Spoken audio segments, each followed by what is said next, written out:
So, I heard you're looking for a go-to source for entertainment. Wait for it. Gaming? Wait for it. Anime? Plus Ultra! Mr. Eric Almighty and Phil the Filipino? Yeah, they've got you covered. And all you gotta do is wait for it.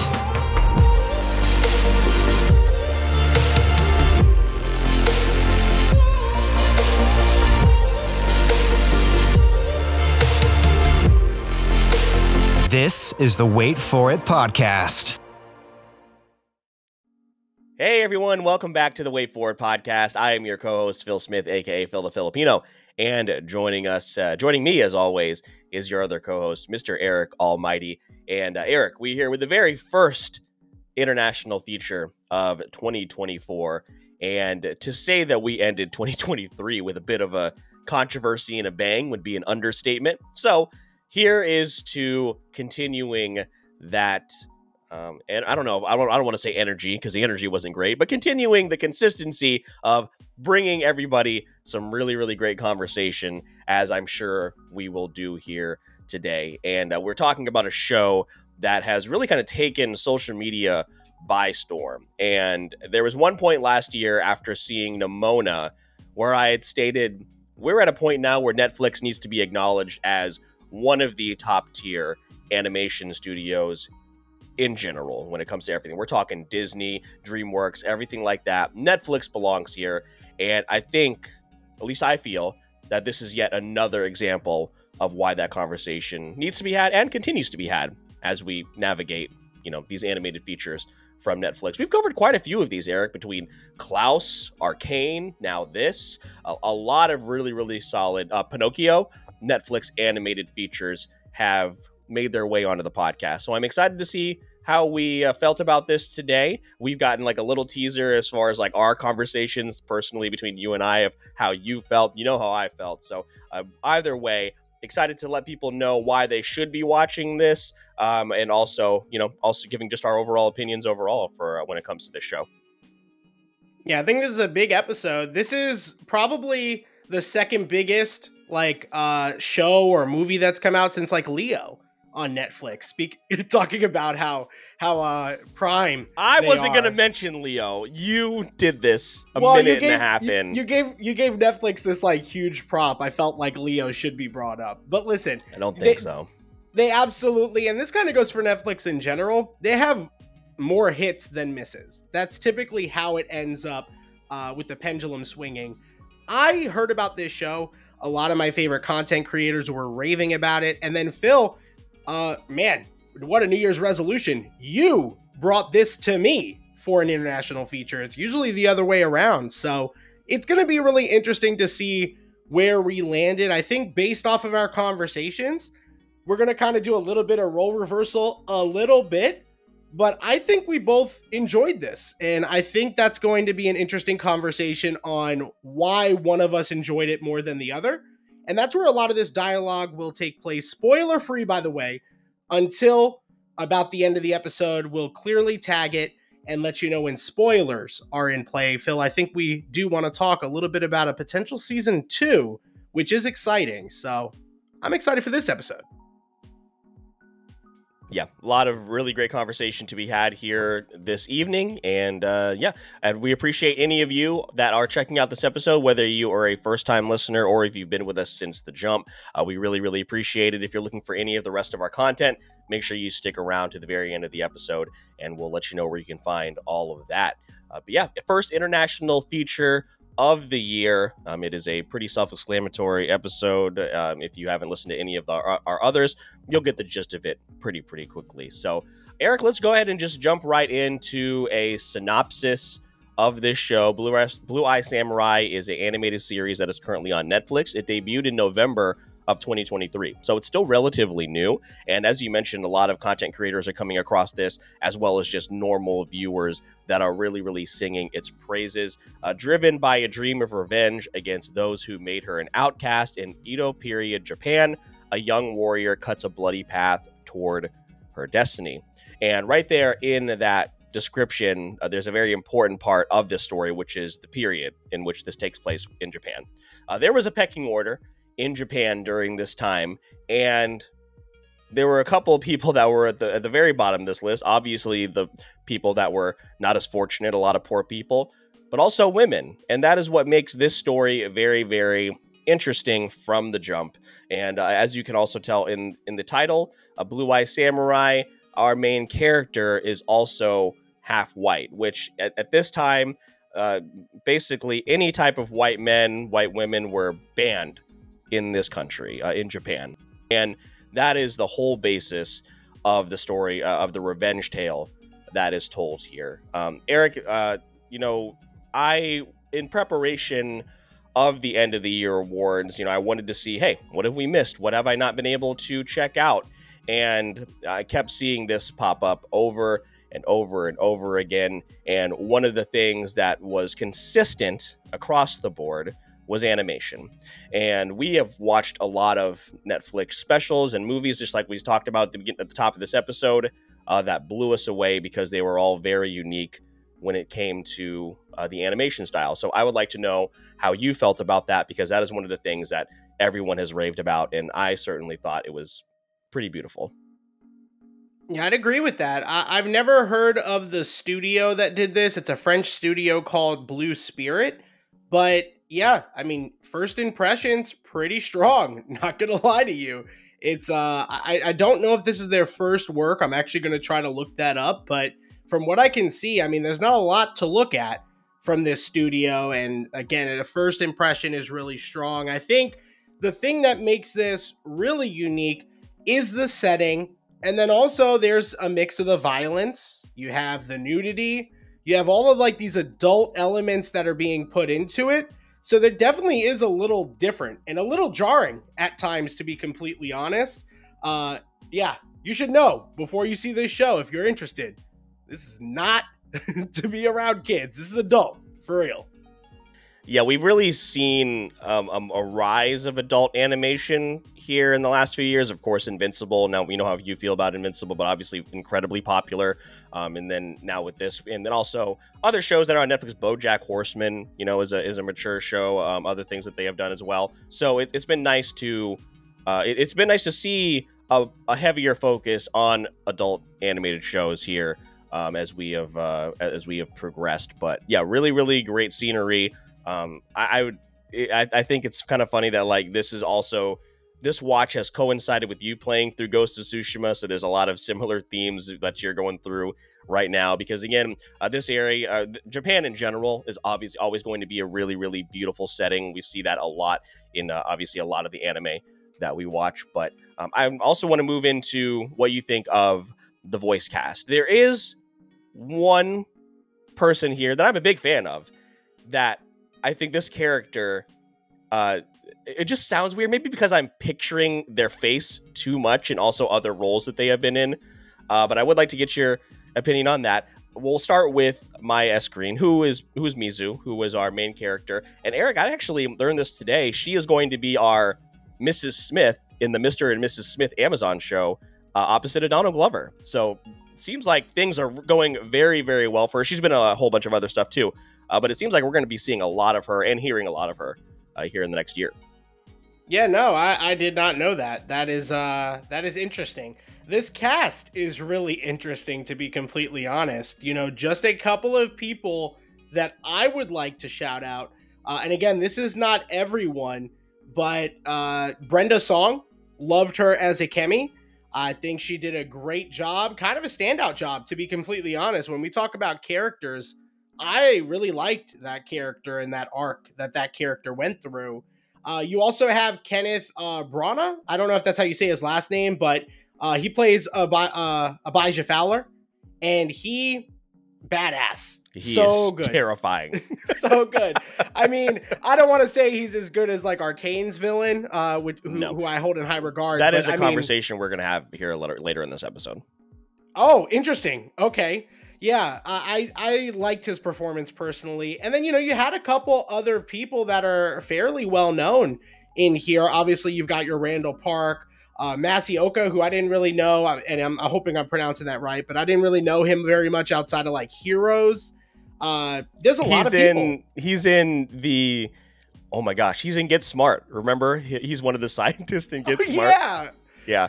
He's great. Ming-Na Wen is apparently in this. I didn't know she was Madame Kaji. I learned that just now looking at the cast list. So very interesting cast to say the least. But I was excited, at the end of it, as far as the performances go, they were all solid.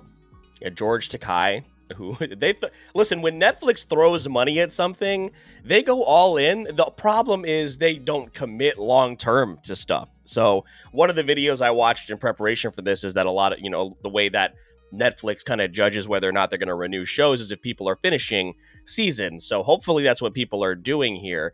And I don't know what happened with all the hundreds of other shows that they've canceled, but I hope that people are watching this all the way through. And but yeah, I thought Mizu was an excellent protagonist. A lot of people are really giving praise for this performance and this character for being an excellent, strong female lead. And we're not going to get into the BS woke politics of a female lead and all that kind of stuff. There's so many people talk that into the ground. I guess so you mentioned the person who I was talking about, and it was really only Randall Park's performance, because I've seen him in so much comedic stuff. It was very hard for me to take him seriously as Shindo, and it's not to say that Randall Park did a bad job, but I'm really supposed to hate Shindo, but I'm waiting for him to make a quip, because Randall Park is incredibly talented when it comes to his comedic acting, but he's a great actor in general. But that was the only thing that took me out of it.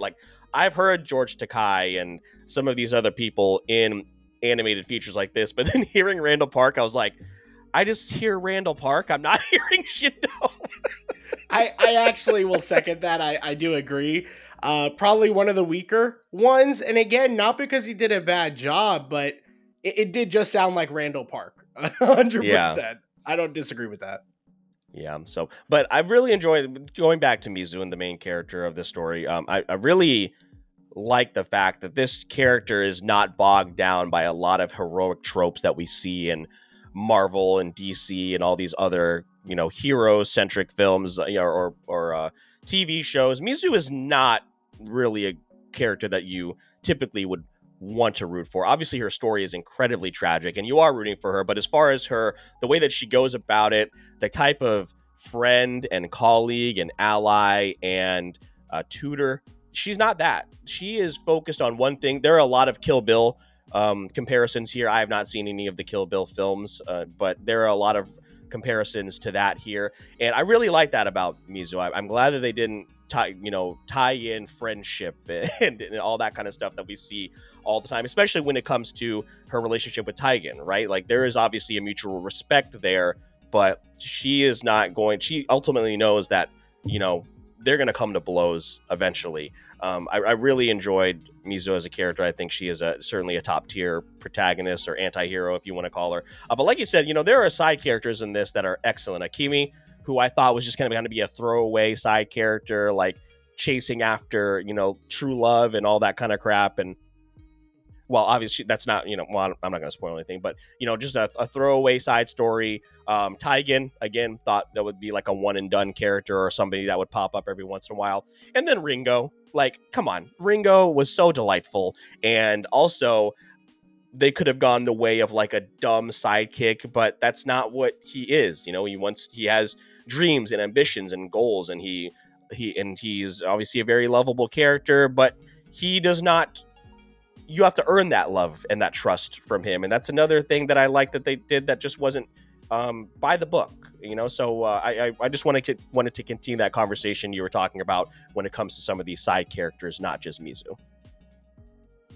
Yeah, and I'm going to be honest with you, Phil, and Mizu is a great protagonist, but I will say I found myself a little bit more interested in a lot of these side characters. It was kind of funny to watch Taigen get his ass beat, kind of a lot. Taigen goes through it as a character, and obviously his relationship, with Akemi and how they're torn apart, and without getting into spoilers, I was satisfied with where their arcs ended. How we got there, we'll kind of have some more talks about that, especially on Taigen's side. But Akemi is the standout, Princess Akemi. She's this just strong-willed daughter of a lord, And ultimately, we end up having situations that are going to happen during these times, arranged marriages, some of these other more violent things that take place, especially with women in this era. I just thought it was really interesting how they did that. And, there's this whole like set of, this is going to come off really aggressive, this whole set of prostitutes that are in the show. And it's an adult themed show, right? Like that was probably one of the most interesting aspects, which is why I found it so surprising. I didn't know that was Ming-Na Wen, because she also, as Madame Kaji, everything that had to do with those characters, I just thought it was interesting, especially because like sex is a really big part of this show. And they kind of showed like how it can be a weakness, how it can be a weapon. Stuff like that was kind of compelling to me, to be completely honest. It wasn't just sex for the sake of sex, which I'm just saying sex a lot now. So I'm probably more than we had said in all of 2023. So that's an interesting start to the year. Hitting a record here. Fuck. Yeah, and like I said in the beginning, the tier, the hierarchy here in this era of Japan, if women weren't, being sold off to being someone's wife, they were being sold off into prostitution. So that's exactly what they do. They're not shying away from these themes or sugarcoating anything that is going on here. So, between some really solid characters, obviously an incredible animation, it's very easy to see why so many people have been drawn to this, because I talked to you about this at the end of the year awards. Like, this does not qualify for, at least in our opinion, I don't think this is an anime, but it does have a lot of anime tropes, and a lot of people have been talking about inspiration from other anime. And I think with anime being at such a high right now, it's the best time to be an anime fan ever, I think, in my opinion, as somebody who is newer to the genre. I think it's a great time, and the fact that we're kind of getting anime adjacent shows like this, it's I think been pretty easy for people to kind of, pick up a show like this, which I think is really, really solid. But Eric, I know that I have come away with this with a much higher opinion than you have, and I want to talk about that in a moment. But I do want to address one thing that I saw some content creators on YouTube mentioning. And this is what I will say. A lot of people were saying this is on par or better than Arcane. I can't go that far. I really, really love this. But Arcane, I have gone back and watched that so many times. And listen, these are two totally different genres. There's obviously very, very different things going on. But if somebody says, hey, when it comes to the animation department of Netflix, and you're talking about the animated shows, if someone is going to come to me and ask if it's as good as Arcane, I'm going to say no, but it's still very, very good. But that's also saying, like, because Eric, we put Arcane at the highest possible tier, and while this is very good, it's not that. So I just wanted to get my opinion out there and say, no, this is not as good as Arcane, but it's still very, very, very good. No, I'd actually 1000% agree with that, Phil. I did not like the show as much as you did. I think you and a lot of other people that I follow, like, absolutely adore this show, not to an Arcane level, but to a respectable level. For me, if we could kind of talk a little bit about some of the things that maybe didn't work with the show, especially for those out there who are thinking about making an 8-episode, 1 hour an episode commitment, really more like 45 minutes was like the average. This show, pace-wise, I do think is a slow burn compared to a show like Arcane. I felt like a lot more was happening, and it was a little bit more interesting at times. There are elements of Blue Eye Samurai that works, but then there are other elements and other things that happen where I'm just kind of like, all right, let's kind of get there. Let's get there a little bit quicker. And I know that sometimes shows can really benefit from that slow burn or by taking its time with its characters. I just don't know if it was always effective. And again, I personally found a lot of the side characters' stories to be more interesting than the main characters, which at the end of the day is kind of a traditional, like, revenge story. And I don't know that there's that much more meat to chew on for that type of character arc than some of the other ones I saw in the show. Were there things like that kind of brought it down a peg since you don't have it on that Arcane pedestal? What kind of prevented you from getting it there? it sometimes, and as lazy as it sounds, like sometimes it just comes down to a feeling. And while I'll definitely rewatch this again in the future, when I finished Arcane, I rewatched it pretty much immediately, and I have not found myself doing it here. So based on that, then in theory, at least in my head, that means that I did not enjoy it as much. That's one thing that I'm breaking, that it boils down to. But also, even though both shows are incredibly violent, some with some violence, I do get a little I get a little tense with some stuff, and obviously there's a lot of hand-to-hand stuff going on. Oh, the beginning, the first fight, Phil. I was like, how did you make it through this show? Yeah. It starts from the get-go. Yeah, so that some of that stuff makes me not feel so great. So that could also be a reason as well. But what it comes down to, I think probably a couple of different things, but really to be a little lazy about it just comes down to a feeling. Now, I definitely think this is worth a lot of people's time. And like you said, the runtime, 45 minutes to 50 minutes, 8 episodes. And this is going to be another show that, even though I do think it's going to get a season 2, we're going to have to wait a long time. So that might also deter people from watching it right away. But I got through this in 2 days. Probably, and I also wanted to finish it before the end of the year awards as well, and it certainly got consideration for best TV show for me. But I think again it just kind of came down to I rewatched Arcane right away and have multiple times since then, and it'll probably be a few months before I revisit this. Yeah, and I think Phil, I kind of mentioned a couple things.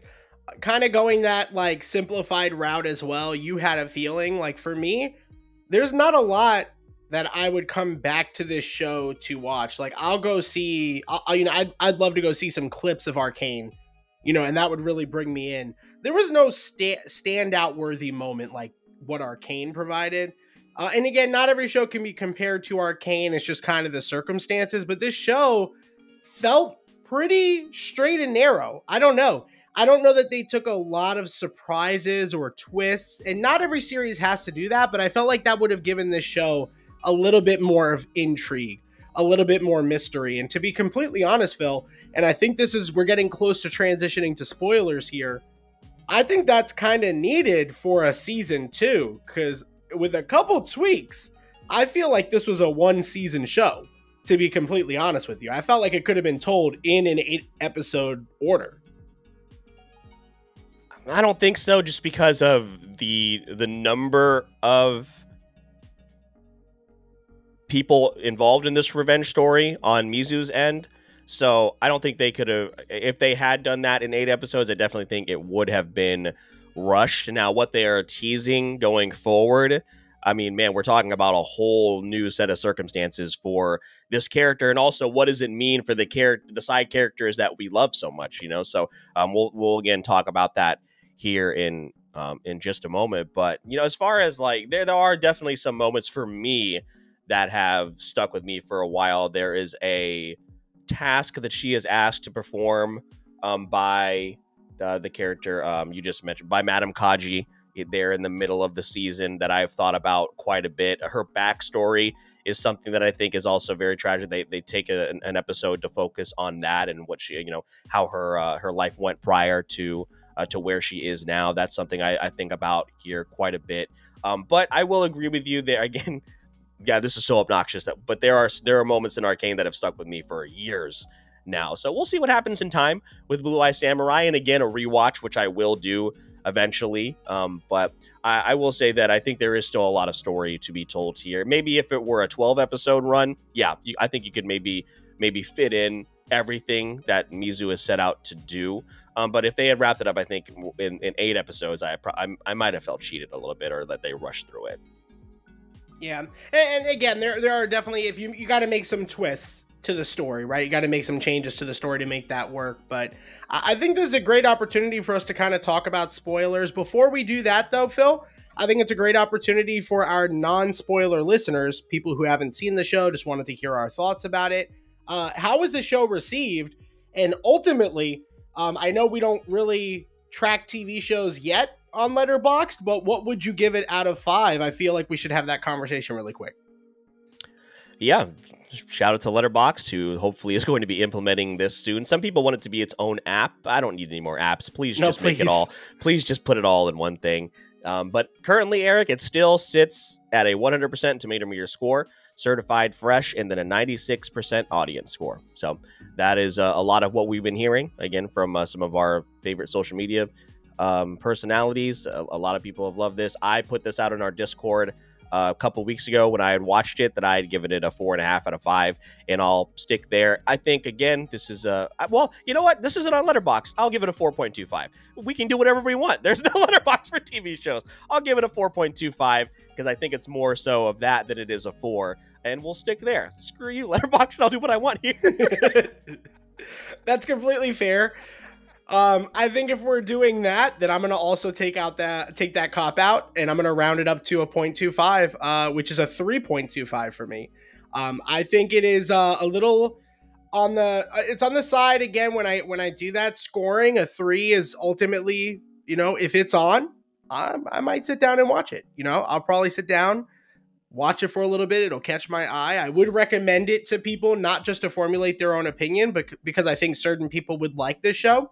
But it just misses the mark to be something more. And again, I think this show is memorable, but it doesn't have enough memorable moments to make me want to go back for more. And to be completely honest, Phil, I think I'm kind of maybe punishing you for the bear or something, because I don't think I'm going to watch season 2 of this. And I'm excited to talk about the spoiler parts as to why that might be.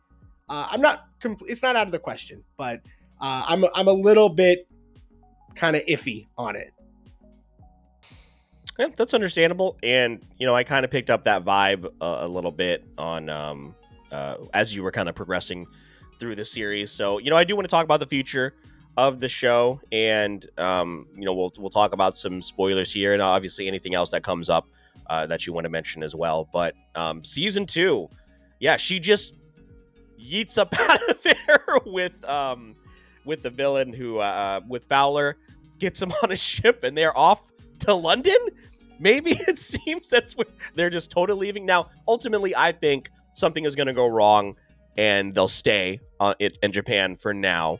And because, we got to make sure that the side characters get back involved into this story somehow, because she just, obviously, they're all just, leaves them all behind.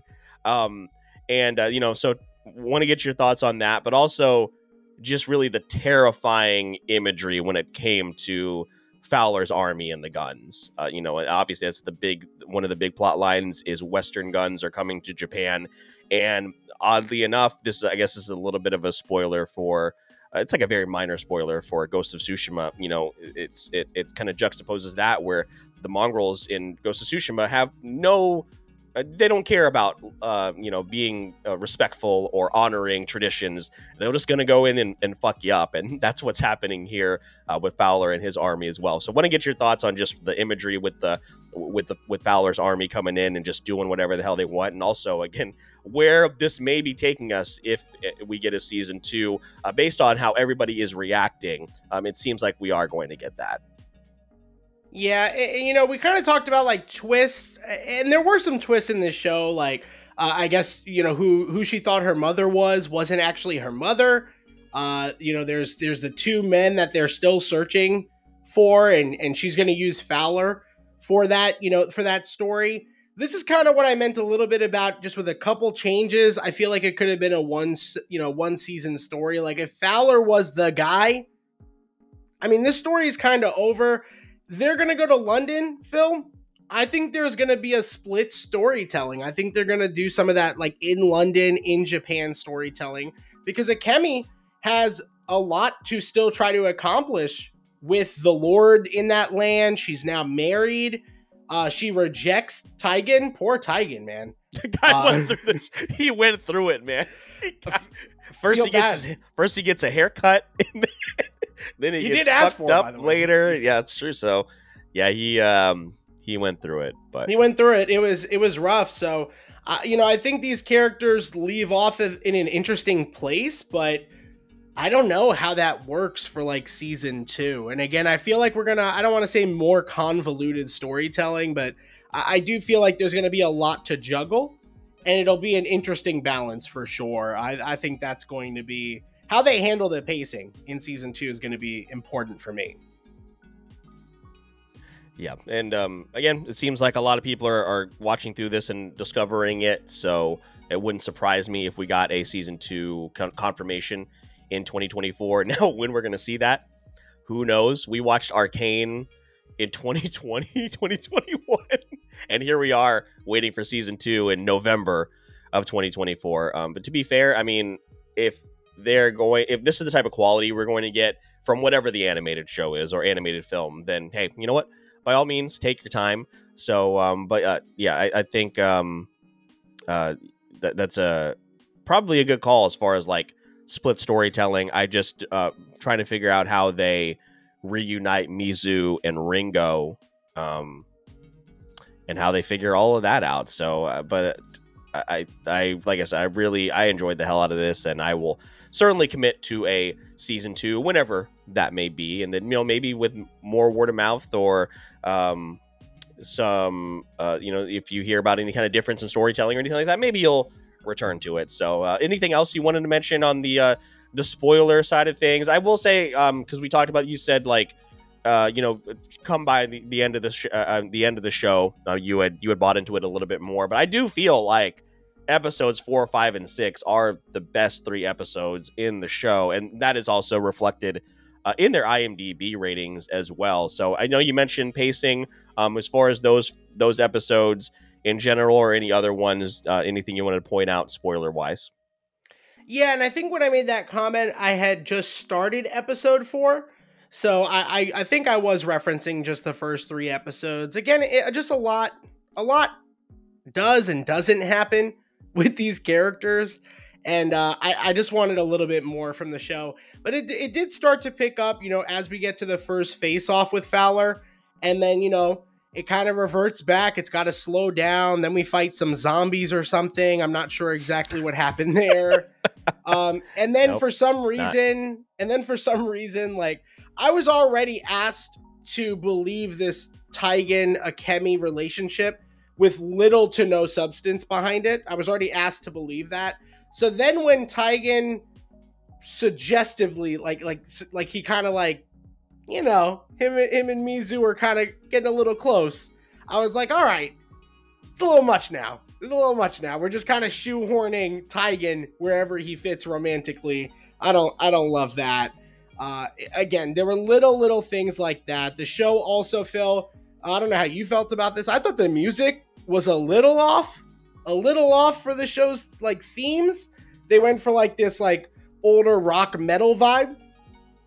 Did you like that? Like, I don't know. Maybe I'm nitpicking at this point, because I didn't love that whenever it came on. It kind of threw me out of the world. I remember there were being a couple instances where it maybe took me out of the immersion, but I don't remember, honestly, it affecting me too much. So I guess not. I think I was looking for stuff at that point. So, I mean, to be completely fair, I was already not having the best time. And then I was like, oh, here's this Metallica cover. It's just stuff like that. So, no, honestly, I feel like I'll just end up shitting on the show more than I want to if we continue. And I do think at the end of the day, I do think that this is a show worth watching. And I can understand why some people have the praise. Just not a show that really vibed with me. I don't know. Maybe I'm going through Invincible PTSD. Who knows? Well, I think one of the great things about, again, right now with adult animation is there are a lot of genres right now. I mean, I didn't even, we talked about Invincible, Arcane, now this. I didn't even mention, and I don't know why, I am totally slipping on what the name of the show is, and I love it so much. And I'm stalling for time because that show is called Legend of Vox Machina. Wow, yeah.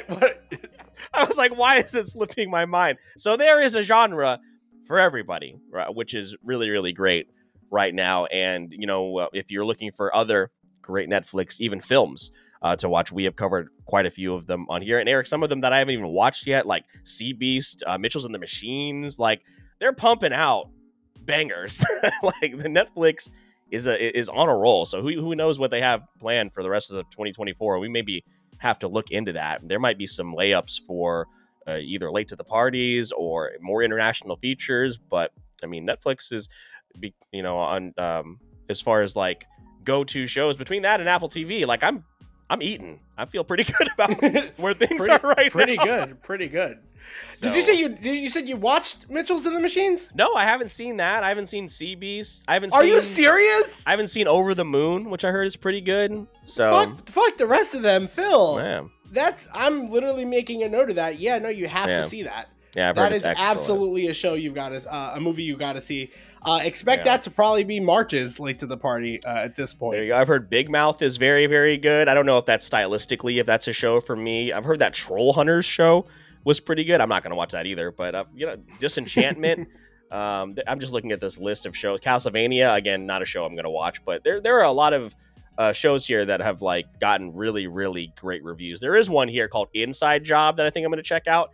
And it's about conspiracy theories, but it's like a comedy, like an animated comedy. And that's like right up my alley. So I might check that one out here pretty soon. So what we're trying to say is, at least, I mean, Netflix is charging us all this fucking money. At least there's stuff to watch on there. Can't even share accounts anymore. Assholes. Thank God that they've got at least a little bit for us to watch. So like $25.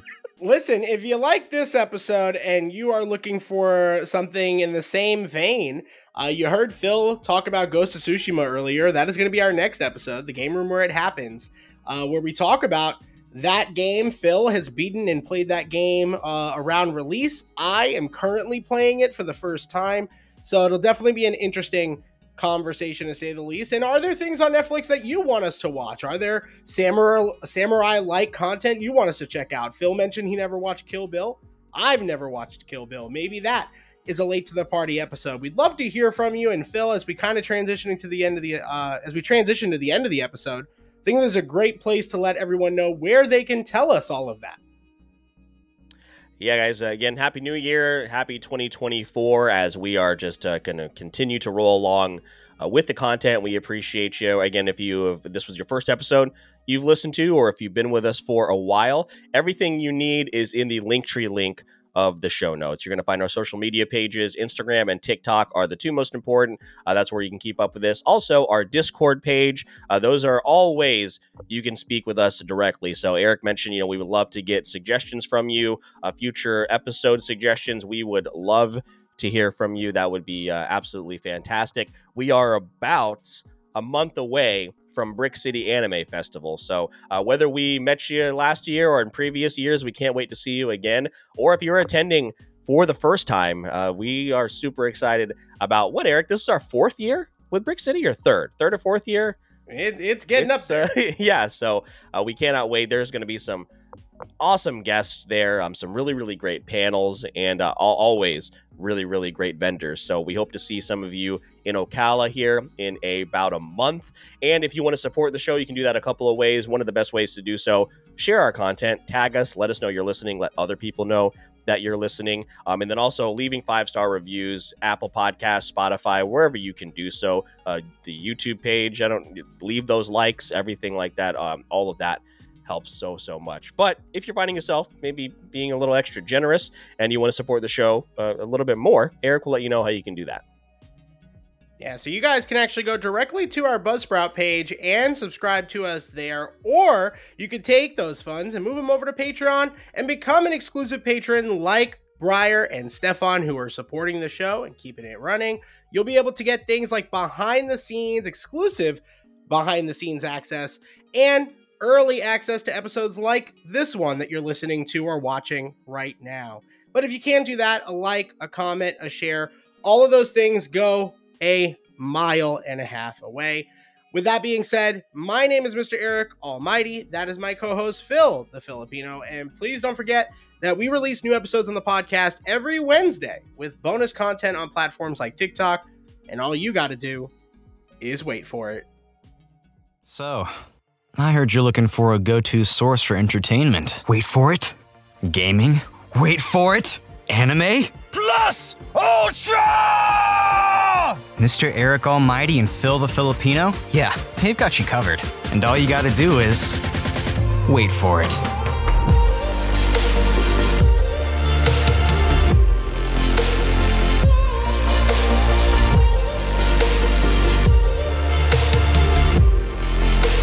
This is the Wait For It podcast.